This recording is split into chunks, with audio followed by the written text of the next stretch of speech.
Well, hello everyone, and welcome to our webinar today on future-proofing your workforce with personalized upskilling strategies. We're so delighted to see so many HR and learning development professionals joining us today from across so many different organizations and industries. Before we dive in, I'm pleased to let you know that this session has been approved for continuing education credits through SHRM, ATD, and HRCI. Details about claiming your credits will be provided in an email within 24 hours. Now let's go ahead and meet today's speakers. Starting off with Rachel Cooke. Rachel serves as Chief Operating Officer and Principal HCM Analyst at Brandon Hall Group, managing business operations, client services, and marketing. With 15 years in HCM research, she leads initiatives in women's workplace advancement and diversity, drawing from extensive experience in talent, learning, and performance improvement. Next up, we have Tim Smith. Tim leads sales training at SCIEX, bringing over 20 years of scientific instrument expertise. After transitioning from higher education to industry roles in field service and market development, he now oversees comprehensive Salesforce training programs that helps teams effectively communicate SCIEX's technological innovations. Next up, we have Graham Herrick. Graham is a learning experience designer and training manager at SCIEX, where he develops commercial team training programs. With over a decade in learning and development, he holds a master's in educational technology from UBC and specializes in creating engaging, research-based educational experiences. And last but not least, we have Vanessa Ogibowski. Vanessa is a product marketing leader with over 9 years in SaaS technology. Driven by understanding and solving customer problems, she has successfully launched multiple SaaS products focused on delivering knowledge to the global workforce. Throughout her career, she has specialized in high-growth product, go-to-market, impactful sales enablement, and engaging customer advocacy. And at this point, I'd like to turn things over to Rachel Cooke. Thank you, Shay, and hello, everyone. It's so great to be here, and I want to extend a special thank you to our sponsor, Absorb LMS, for making today's discussion possible. Absorb LMS is a powerful learning management platform that plays an integral role in helping organizations like yours scale personalized learning and upskilling initiatives. At Brandon Hall Group, our mission is to empower organizations with data-driven insights, research, and tools to drive excellence. For over 30 years, we have helped organizations around the world shape their human capital strategies, and today we'll be diving into how personalized upskilling can drive your workforce's success. Brandon Hall Group has one of the largest consortium of executives in HCM, which refers to a vast and diverse network of human capital management professionals and leaders who actively collaborate, share insights, and engage in continuous learning through the organization's research and advisory offerings. Visit our website to participate in our research or learn more about our offerings. Also today, we are giving a discount code for everyone here, provided by Absorb's sponsorship, and they will also be speaking at our conference. I'm really excited about that. So please go ahead and register and take advantage of this code, and we hope to see all of you there. We want you to engage today with us. Please share your comments or ask questions throughout. We will also have some polling questions that we'd love to hear from you and would love for you to participate in. Here's a quick overview of what we will be discussing today. Before going on to the agenda, just wanted to share that stay on to the very end because we have 2 special prizes. We have an additional discount to our conference, a 50% discount for one winning attendee today. And then also we have a complimentary program to Excellence in Action, which is the voice of our employee. And we have 16 different categories to select from. So they're both great. Stay on to receive the possibility of being a winner of the raffle. And now to covering a quick overview of our agenda today, we will be discussing, we'll start with the urgency of upskilling, followed by how to scale personalized upskilling initiatives. We'll also dive into the business impact of these strategies and hear directly from SCIEX. We'll conclude with Q&A and a raffle drawing. So stay tuned. And again, please stay to the end.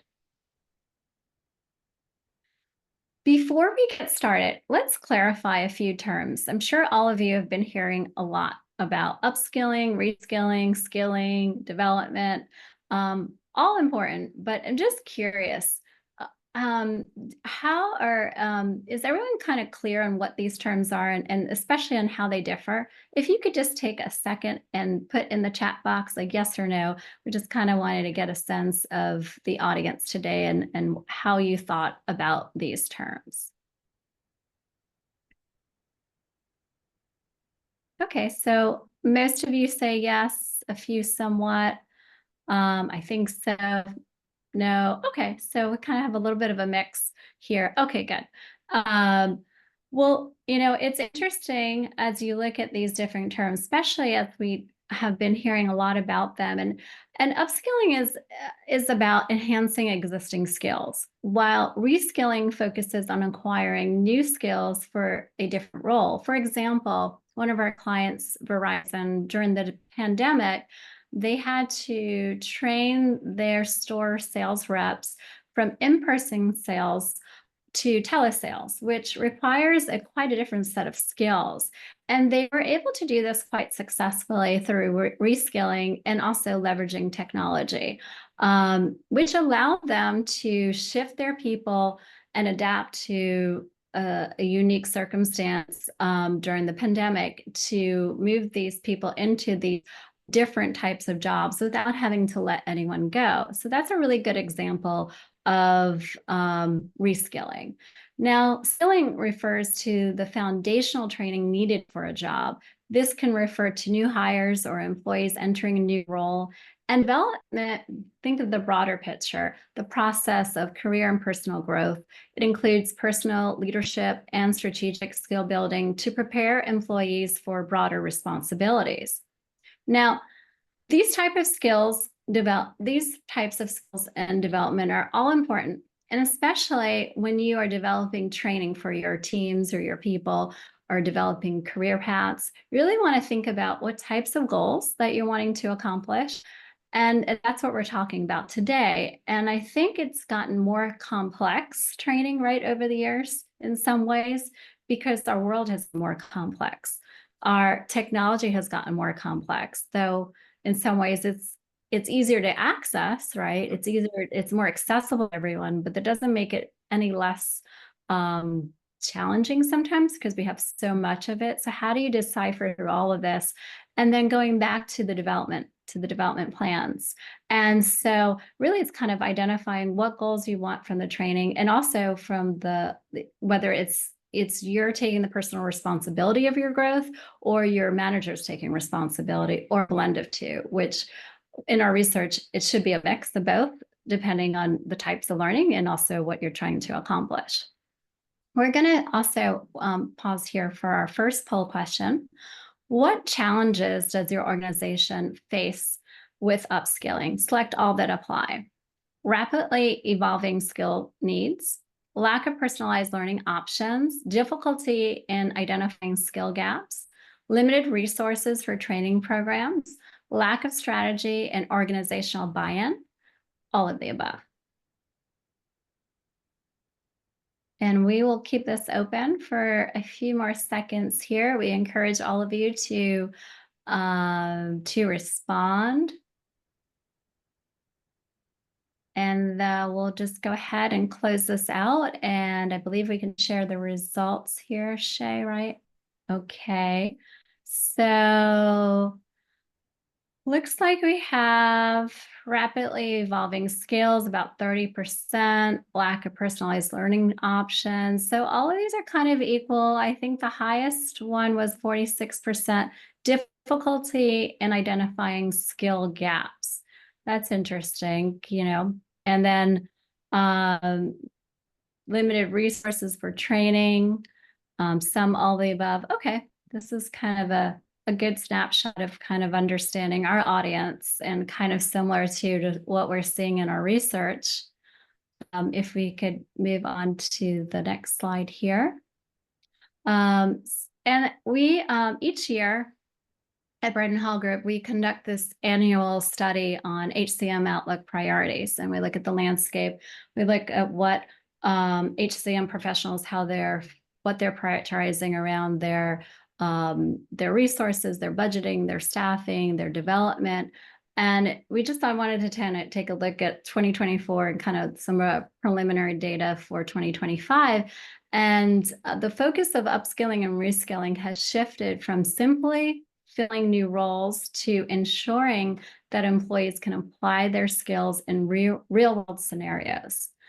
There is also a growing emphasis on leveraging AI. Last year, there was hardly any focus on AI. Not that, and I don't want to say not that companies weren't looking at, and it's kind of generative AI, but now it is kind of weaved into, you have to, there's a growing need in leveraging it and improving the overall learner experience, which we'll explore more in detail today, but you see the importance of AI. So it's kind of interesting to kind of see kind of the shift here a little bit. Building scalable learning solutions for upskilling. Our research highlights the growing need for scalable upskilling solutions, despite 70% of organizations recognizing the need for ongoing upskilling. Only 45% feel equipped to scale their learning programs effectively. That's a lot. Leveraging technology like AI-driven learning paths and LMS platforms is crucial to making upskilling scalable and efficient, which you'll learn more from Tim and Graham here shortly, and Vanessa, why it's so crucial. Driving business results through upskilling. Let's talk about the business impact. Organizations that strategically align upskilling with business goals see 53% higher employee performance and a positive impact on their bottom line within just 12 months. This highlights how upskilling isn't just a learning initiative, but a core business strategy. And feel free to use this if you're building a business case to share back to your leaders how important and the impact that this can have, how it drives business results. The importance of AI, and I think our slides are shifted here.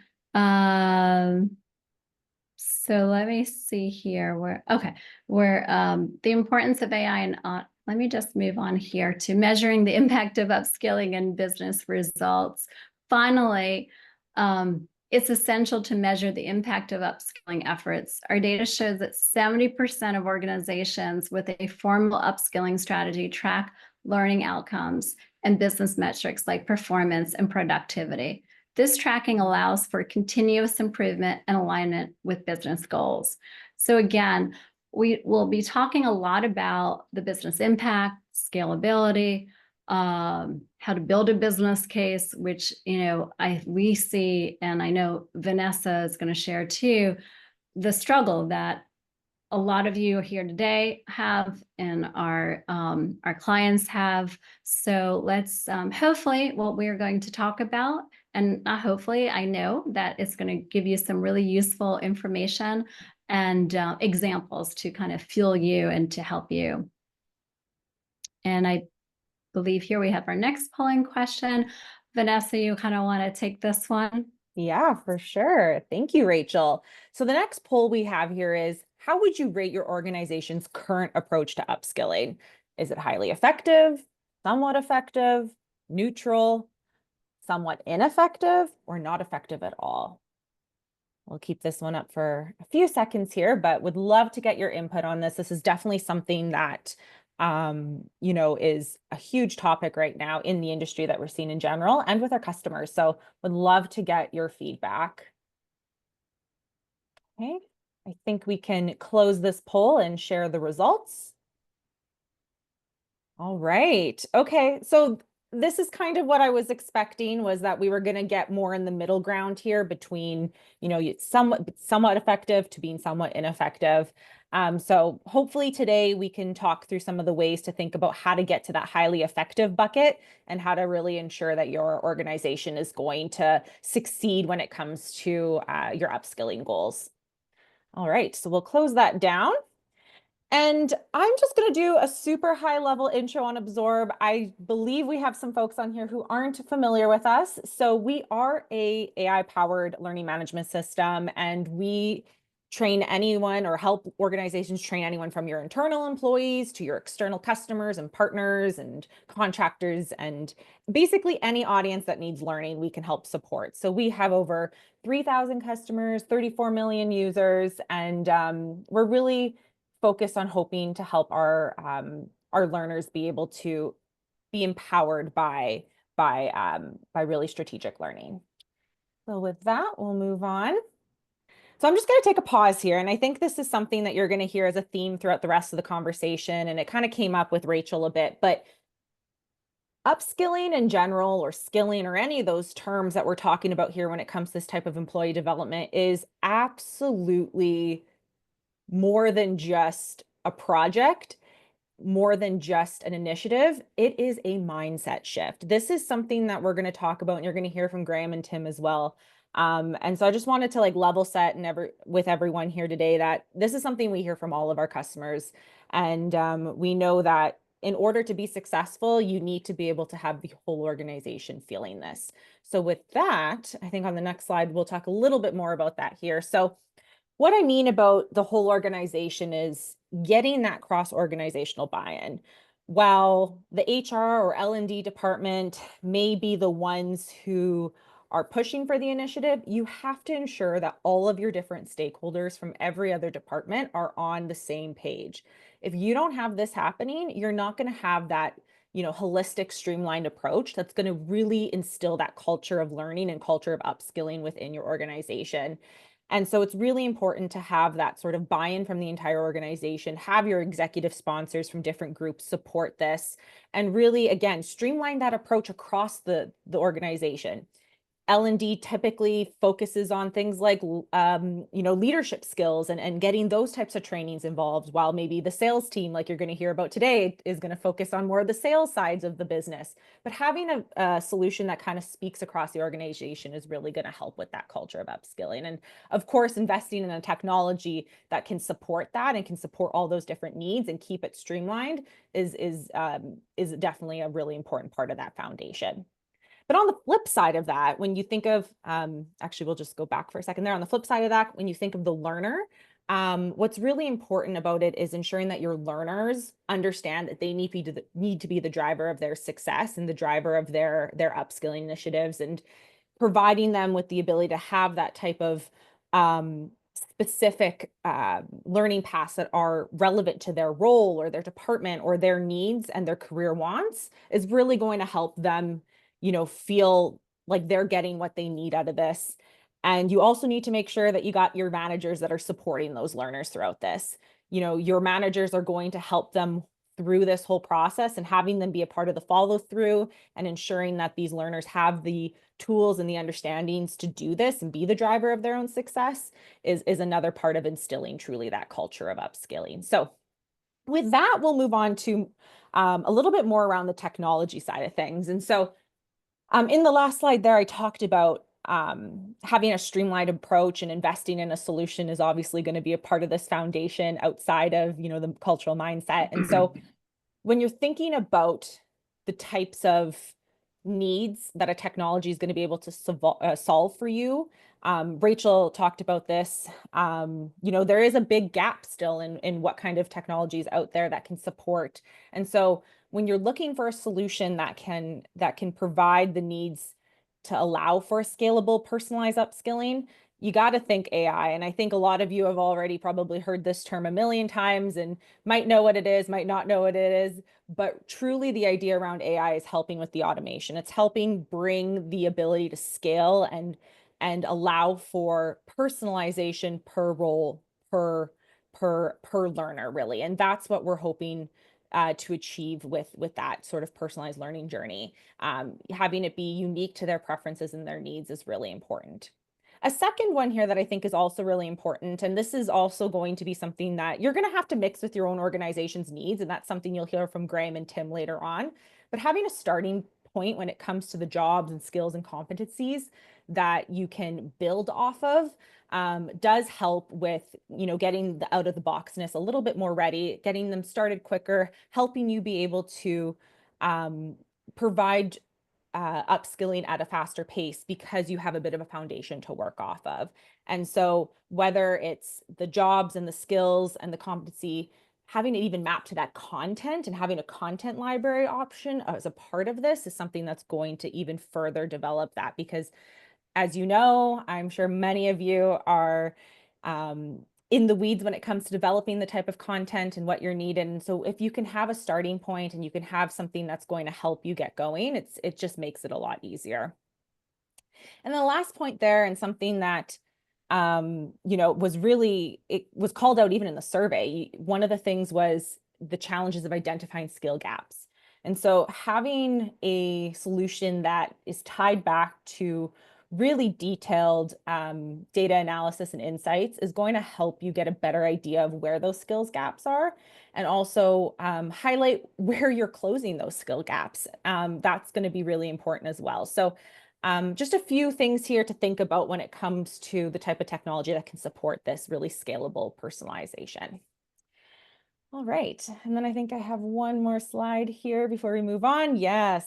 Okay, so the other thing I want to talk about was some of the business impact of upskilling that we hear from our customers in general. So this is something that when we're talking to our customers and we're trying to get understanding and we're seeing, what is it that they're really trying to get the value out of an upskilling program.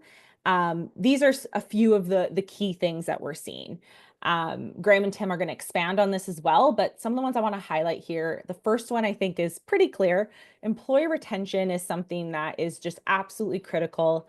As many of you probably know, if you're in the talent acquisition side of things or you support that in some way, shape, or form, it is very expensive to refill a role. And so if you can keep your employees satisfied, if you can keep up with the demand from the different type of millennial and Gen X needs and allow them to have that ability to reskill, they're not going to leave and look for something else. They're going to be excited to be able to do that in your own organization. And you're going to show them the commitment you have as an employer to them.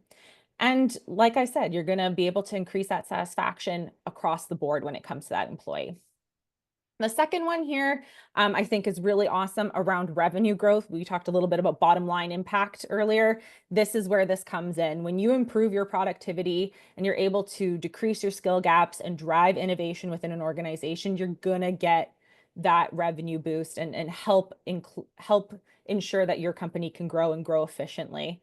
And that kind of takes us into that last area here around efficiencies and reducing costs and risks. When your teams are trained the way they need to, and you're optimizing your processes and you're mitigating your risks across the board, you're also future-proofing your workforce for success. And that's really what upskilling is all about, is taking your current group or new people that are coming in as well and ensuring that they have what they need to be successful to drive these sort of outcomes. All right, we'll move on to the next slide here. So I have another poll question for you all. This one is on what are the goals of your organization's upskilling initiatives? You can select all of them that apply to you.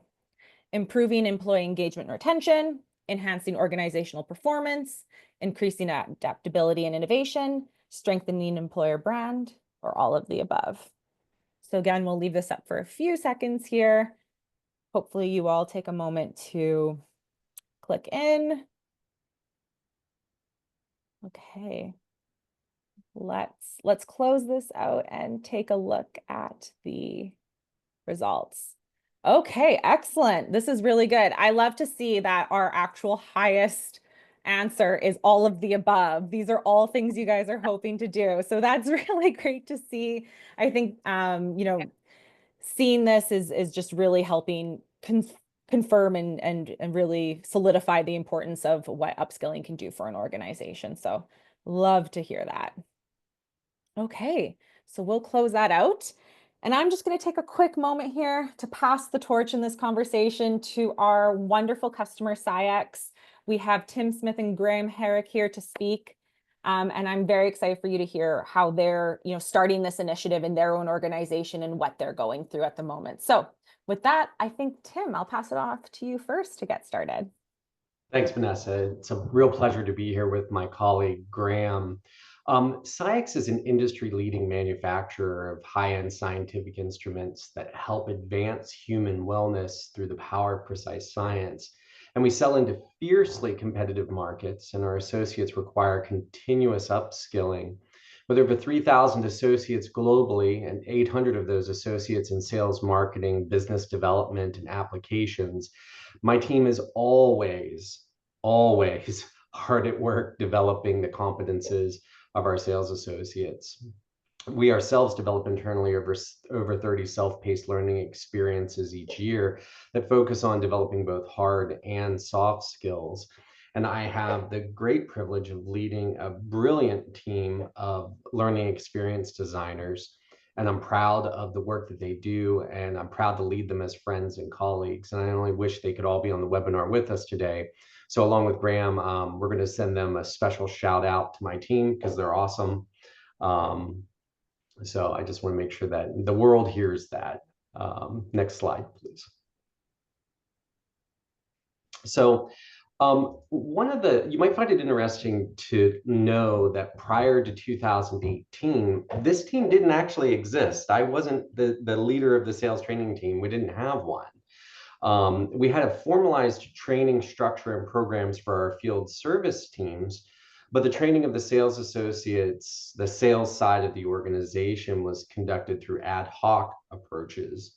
And through a problem-solving workshop led by my predecessor, Joe Lepore, in 2018, the outputs of that workshop built the framework or laid the foundation for the framework for the team that exists today. And our model for training and development that you can see here in the lower right corner of the slide, it's intended to achieve the objectives of improving our associate retention. We've seen that in the previous slides, that upskilling associates helps to boost their morale, increases their job satisfaction, it instills a learning culture, and it helps to build talent from within. And ultimately, this culminates in building brand loyalty as well. And many people don't think about brand loyalty and think, well, the person works for the company, of course they're loyal. But that those two don't necessarily go hand in hand. So upskilling programs help to also improve that strong association between the associate themselves and the very products and services that we produce. We managed this whole program through our utilization of Absorb and our commercial immersion training program, our sales mentoring programs, and our performance for growth processes that are established within SCIEX. And our primary objective is to take our talent and develop these associates, develop their competences to help them to become excellent individual contributors or people leaders. But next slide, please. The previous slide looks really pretty, right? It just seems like we just cruised right into where we are today, and the team, we didn't hit any stumbling blocks or nothing, and that couldn't be farther from the truth. The reality is that our path to where we are today, it was really rocky, and we only attained what we have today thanks to significant investments of time, people, and resources by SCIEX leadership. And we've seen that in Vanessa's portion of the presentation. The outputs of a workshop are all fine and good, but without buy-in and sponsorship and investment made possible by your leadership teams, you'll find implementing an upskilling program challenging, if almost impossible. What we've built today and where we're headed tomorrow is thanks to the shared vision of our leadership as well as the vision of this team. And there's many other challenges that we've faced, and I tried to summarize some of the most important on this slide, and they may be similar to your own. One of the challenges we encountered was a hesitancy to change. There was a hesitancy to standardize hard and soft skill training in the sales organization. The ad hoc approach was working for years. Why not keep doing it?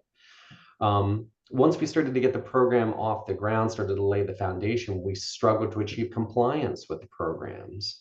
Our programs are designed to be completed within so many days, and so we're constantly managing that compliance issue. And then there's structures and resources and standards of assessment that we also too have struggled with trying to develop. How do we assess our sales reps to understand where their skill gaps are so that we can help improve those skills? We saw training as a last priority within our business, which has changed and improved over the past few years. But early on, training was always seen as, well, they just need job experience. Just get them out into the field. The training can come later. And then I think all of us face this challenge, and that's the difficulty in quantifying return on invested training. So ROIT, as I call it. We spend a lot of money on our programs, and training teams are expensive. Developing training is expensive. So where does the business see the value in that? So those are some significant challenges. And I'd be curious to know if there are any challenges that you might be facing as well. And if you want to throw those into the chat, that would be great. I'm sure you're all facing them if you lead in an established training team or you're struggling to get one off the ground. Those challenges are real. So if you feel like sharing them in the chat, we'll take a glance at them.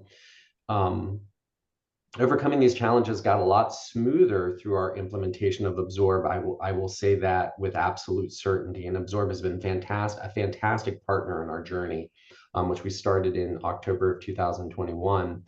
Our implementation of Absorb with Absorb Skills is actually, Graham's going to take you through the professional development programs that we've been developing for sales. And Graham spent a considerable amount of time laying the foundations of our solution. So without further delay, I think I'll turn it over to Graham to show you the great work that we've been doing with Absorb's partnership. All right. Thank you very much, Tim. So a pleasure to share our journey with everybody here today. Definitely a journey that is far from being completed. We're just, I think, at the beginning of it, but hopefully some of the things we're dealing with and maybe some of the solutions that we've thought about resonate with the same sort of challenges that you're dealing with in your own organization. So let me dive into how we're trying to develop a solution for all of these things and to get to that sort of elusive learning organization that I think we're all trying to sort of reach. So I've broken this down sort of into two sections. And as you can see, it's what have we done and what are we doing? So we'll start with the what have we done. And Tim sort of touched on some of the history of our department there. But one of the first things we did that really helped us get this underway and provide our associates with, better upskilling and continuous development opportunities is implement Absorb LMS as our learning management system. So this was really a big update for us and for our learners. Our previous LMS was dated, you could say, and quite rigid. So switching over, we definitely saw a lot of immediate benefits in terms of, access, convenience, all the things that come with a modern LMS that really provides the users with, a better experience overall, but also with our training team with many more options in terms of how we could deliver training and all of those sorts of things, as well as much better access to relevant training data to really measure if we were making an impact with our learners and on the business. So with that switch, we also worked to really expand our training portfolio and our learning resources. So we have a mix of in-house training, really focusing on, our highly technical products, as well as training that we've developed around specific selling skills and soft skills.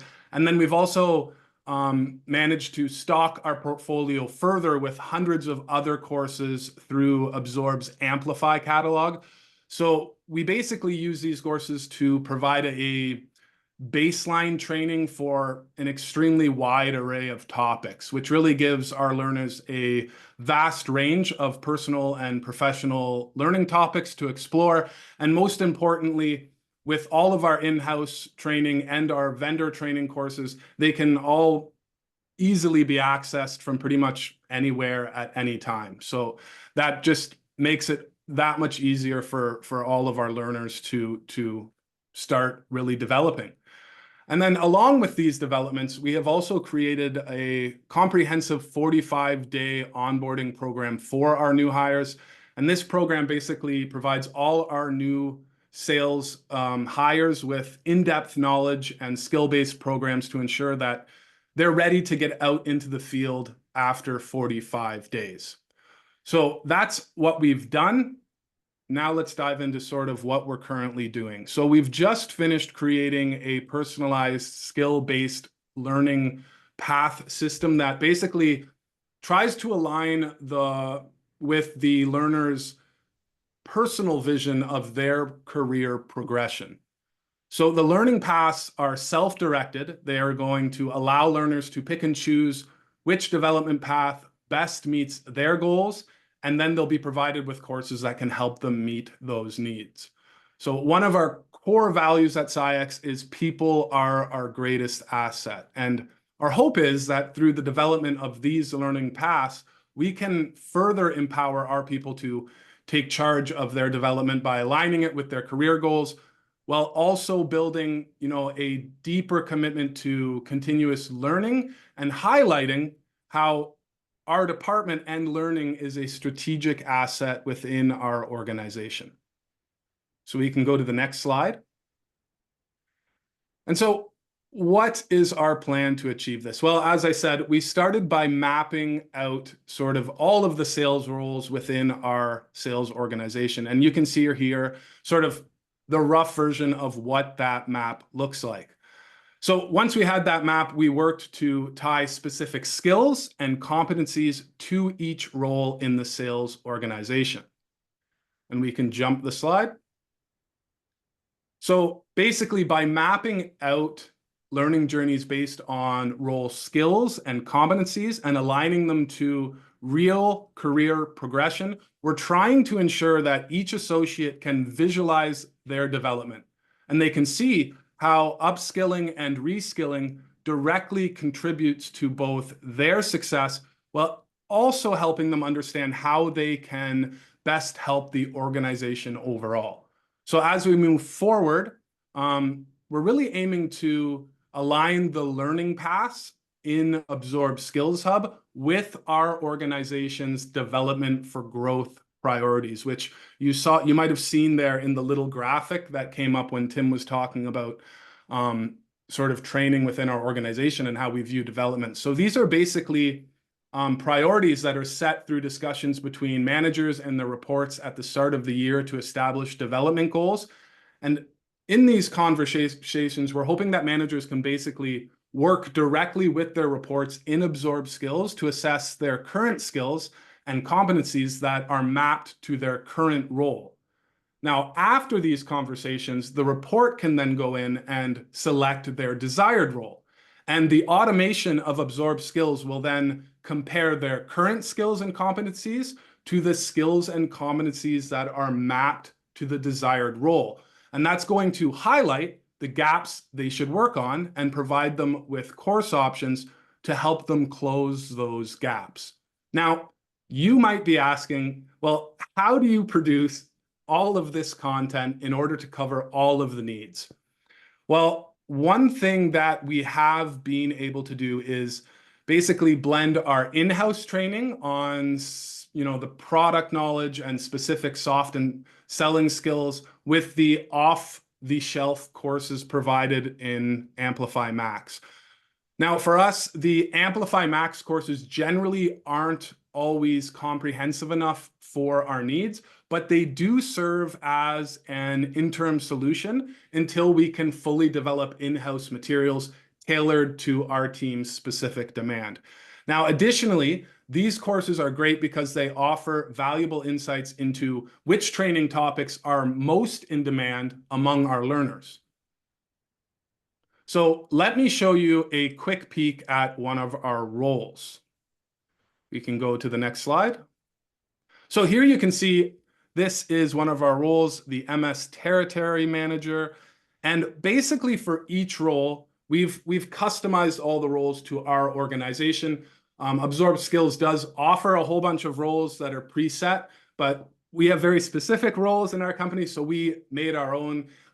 We did use some of the help from the already created roles, but basically we followed the process that's outlined in Absorb Skills, starting out with the job summary and responsibilities, which you can see on the slide there. And we basically aligned these with HR's job descriptions for the role. We can jump into the next slide. Okay. We do have a question. I don't mean to interrupt. I'm not sure if we want to address it now, but it's coming from Miss Wendy. What confidence can you give to the future employees on upskilling as AI are challenging the new trends of doing business globally? It's a good question. Yes. And actually, I'll You're touch a little bit on that. Yeah. I'll touch a little bit on that as we go. So let me continue. Hopefully I can give you a little bit of an answer to that. And of course, later when we have the Q&A, we can all dive into it a bit more. So basically, as we collaborate with relevant stakeholders, we try to identify the key competencies and skills needed for the role that we've created here. So many of these skills and competencies also carry over to the next progressive role with increasingly higher requirements as employees advance. Now, generally, the job competencies are more related to soft skills, things like leadership, emotional intelligence, and they work on a 1 to 5 rating system with descriptions at each proficiency level.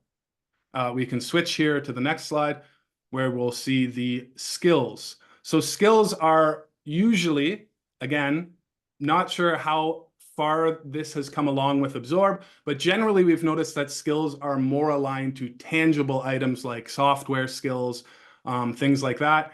And they work on a scale of beginner, immediate, and advanced. Okay, and there's no descriptions with these, it's just a skill. And basically, by doing this, we're hoping that our reps, with the help of their managers in those start of the year conversations, will be able to have a clear idea about their skill gaps, what skills they need to improve, and how they might need to upskill or reskill to best be prepared to progress into their desired role. And we can slide change. Now, what's great about this is these roles, skills, competencies, they can all be adjusted as the roles evolve and require new skill sets and abilities. So if we look at the benefits, why are we doing this and what benefits do we believe we will see through all of this work that we're doing? Well, one of the major benefits is that associates are going to be able to visually see their learning path mapped out and directly link that to their career progression. This is going to add clarity to their training and really provides them with a roadmap for self-development. It's going to show them how each time they complete a training or a training module, that's going to help them move closer to mastering the competencies that are required for the next step in their career. Now, our goal is that this will increase the relevance of the training and encourage more self-directed engagement. So we all know we can force people to do training, but that's not the best way for people to learn. We're hoping that this will increase people's ability to take training by themselves and be self-directed in choosing and picking the courses that are going to help get them to their goals. Now, the visual roadmap also encourages learners to think long-term, right? So it's going to help them identify skill gaps and track their progress toward those more distant career goals that we know can often get lost in the day-to-day hustle, especially in sales. So we think that having this visual area to keep track of these is great. Flexibility, we've sort of touched on that. Another big benefit here for anyone here that's working with sales teams, I'm sure you know how extremely precious their time is and how training can easily fall to being on the bottom of the priority list. So having these learning paths, we think, will offer a much more forward-looking approach to training. Learners are still going to be able to go into the LMS, focus on any immediate needs they have, like preparing for a new product launch or something, but they're going to be able to also keep track of those long-term developments. Plus, like I said, these learning paths are adaptable. So as the job roles evolve, we can update the content as we see fit. So if we need to incorporate new training on things like AI, For example, we can simply just add that training into the job pass, and then their competencies and skills will reflect that, right? Finally, it offers structure, which we think will help keep our learners focused, organized, and motivated. They're going to be able to see what is expected, what is coming next, and they're going to have a clear purpose as to why and how the training benefits them. Furthermore, and maybe finally, on our end, we're going to be able to see where we have the biggest gaps. Where do we need to work more to support the people we're providing training for, right? We're going to be able to see, we're also going to be able to clearly track skill improvements. Where are people improving? And then we're going to be able to look at those improvements and try to tie them back to KPIs, allowing us to hopefully measure the impact of our training. Now, really, we believe that by using this sort of skill self-directed learning path approach, we can strengthen training as a strategic tool within our organization, enhance personal, professional, and business performance, and most importantly, get far beyond training as simply checking a box.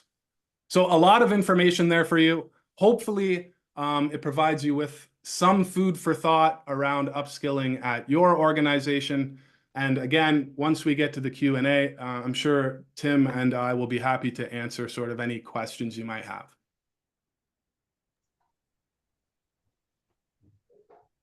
All right. Well, thank you, Graham and Tim, for providing some insights there around your upskilling program. And, I think it's really helpful. I know seeing some of the comments from our audience and, some of the challenges that we mentioned or that we, asked in the poll, about taking sales out of their job and trying to persuade them the importance of training. But I think the more that we can show and demonstrate how you can personalize it and how relevant it can be, and through the solution here, that how accessible it can be, it will help in building that ROI. And I think it's something continuous you have to focus on. It's not just building a business case and presenting to your key stakeholders and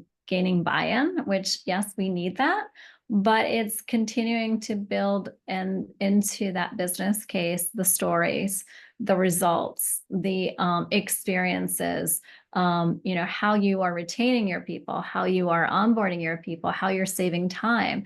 So it takes work. I'm not going to lie. It's going, but if you look at it as part of your process and you're building it into your everyday activities and your process, then it just becomes more instinctual into your just the way that you're of what you're responsible for. And it's also going to help you as a learning professional or an HR professional for job safety, right? It helps secure the importance of why you're providing this training and the impact of training. So we are going to go on to again, we want to hear more questions. I know, Graham, we want to address the question about globalization and AI. But we would love to hear again from all of you. Just our one more poll question we have here: which metrics do you consider important when measuring the success of an upskilling program? Select all that apply. Employee satisfaction with learning opportunities, reduction in skill gaps, improved business performance, return on investment of training programs.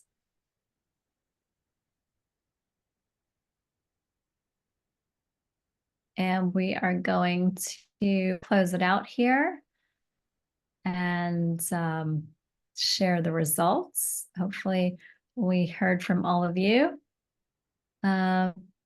See how we responded. So 78%. Oh, okay. We all have high numbers here. the highest to employee satisfaction with learning opportunities, improved business performance. So all of these are somewhat equally important, and that's good to see, because they all have relevance, right? They are all going to help the organization and the business and also the individual perform better. Key takeaways. So we really hope that you got from, again, we only had an hour with all of you.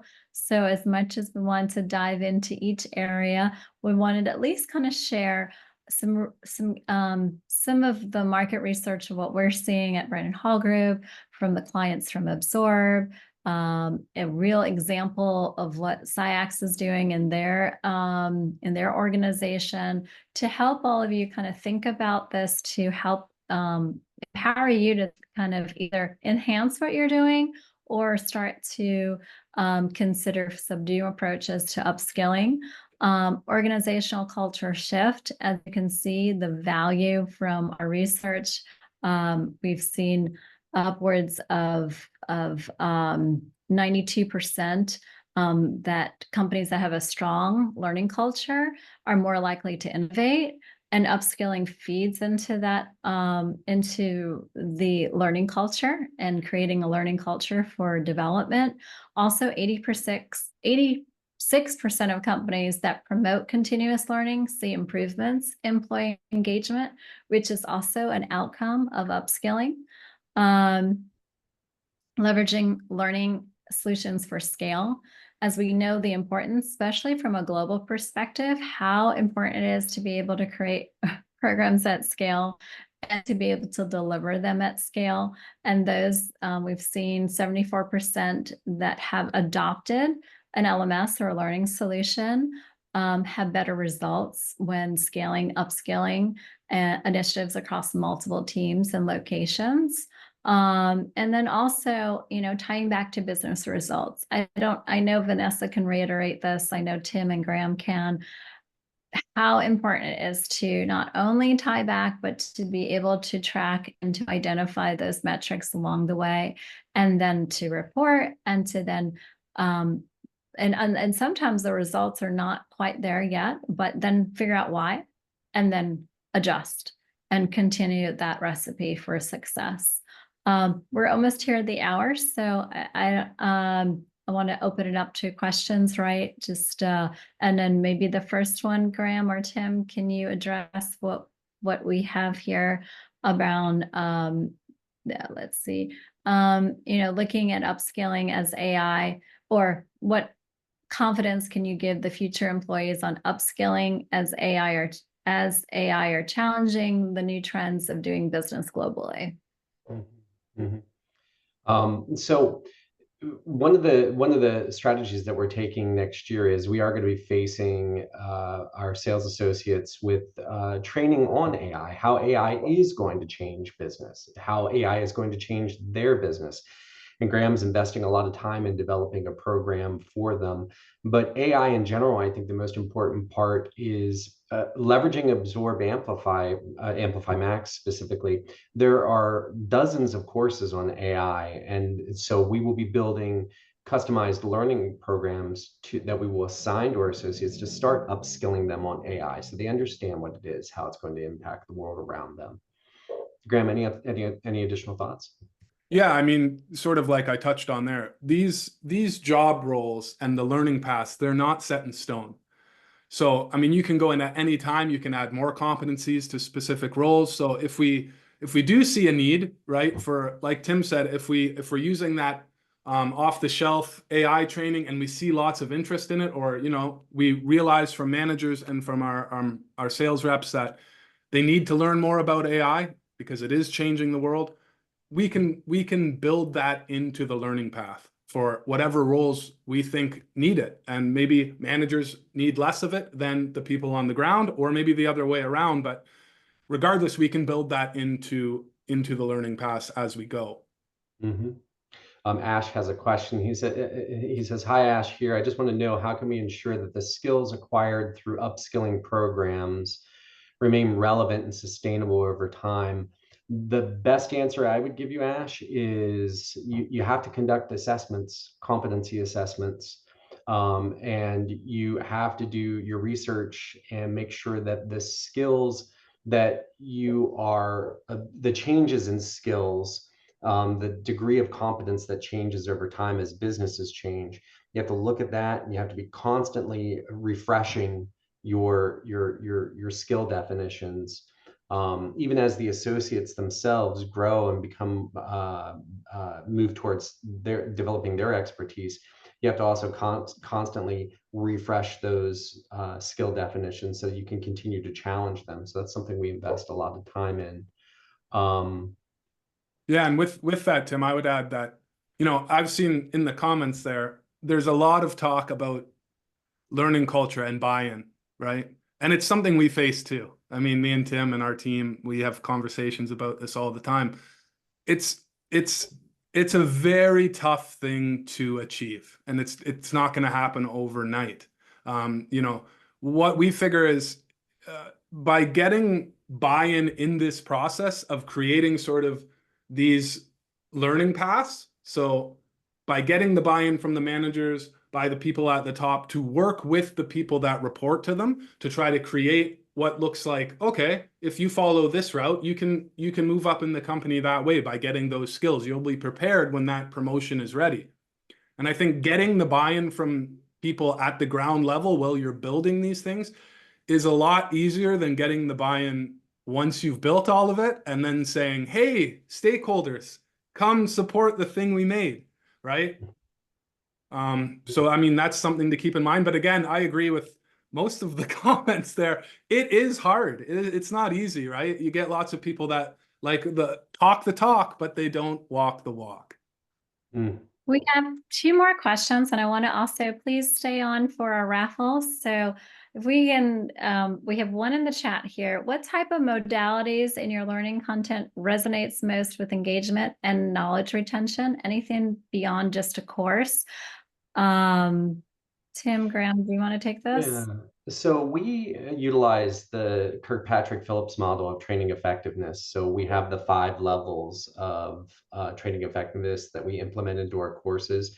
So we're constantly assessing learner reaction. We use knowledge checks, learner engagement. That there's we've started building in opportunities to apply what they've learned into our courses using a combination of creative elements that we engineer into our courses.